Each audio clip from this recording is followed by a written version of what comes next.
Miten Taimätäkin siis tapahtuu? Pointtihan on se, että tämä meidän normaali ajoharjoittelu täällä toimii ihan perusluonteisena Taimätä-harjoitteluna. Mutta sitten tietty ihan Taimätä-kilpailua varten on varattu omia harjoitteluvuoroja. Ei tuolla on niinku treenivuoroja Taimätäkille. Jossa etenkin klubiluokassa, niin totta kai meillä on hidasteita siellä, kun on kaarettomia autoja. Niin se on tehty sellaiset, että ne ei niinku ole mahdottoman vaikeita, mutta kuitenkin auttaa tämän turvallisuuden kanssa, ei päästä ihan niin pahoja huippunopeuksia pahoissa paikoissa. Käytännössä kun päästään kilpailuun, on 2 suoritusta, 2 nopeita kierrosta.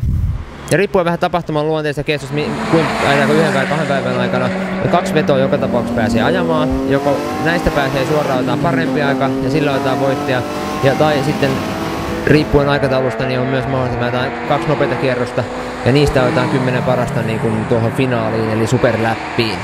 Tiedot kilpailusta löytyy meidän nettiosoitteesta www.timeattack.fi ja siellä löytyy kilpailukutsut ja kilpailuilmoittautumiset. Sieltä ohjeiden mukaisesti ilmoittautuu osakilpailuun ja tulee paikan päälle ilmoittuna kellonaikana ja varaa tietysti hurjasti niin kuin tämmöistä urheilumieltä ja voittohenkeä mukaan.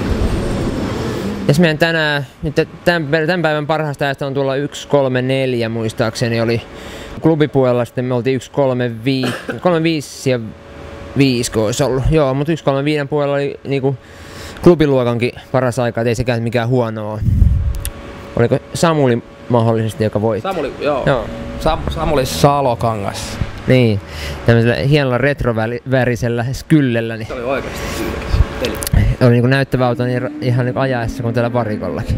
Ja sitten totta kai niinku ulkomaan puitteiden mukaan niin ainahan se on plussaa, että autot näyttää hyvältä, helpompi saada sponsoreita ja muita. Et ei kannata ajaa sen vanhalla paskalla golfilla niin kuin minä. Mutta silläkin voi toki osallistua. No joo, eihän siinä. Tullaan kokeilemaan. Ei ole niin vakava laji ja pääsee pienellä mukaan. Ei tarvitse tehdä mitään super isoja satsauksia, että pääsee sisään. Että tulee niin klubiluokkaa ja kokeilee ihan omalla vehkeellä, pikkuhiljaa parantelee, niin sen mukaan tarvittaessa siirtyy korkeampiin luokkiin tai sitten pysyy klubissa ihan mikä on niinku oma mieltymys. Ei muuta kuin tervetuloa radalle.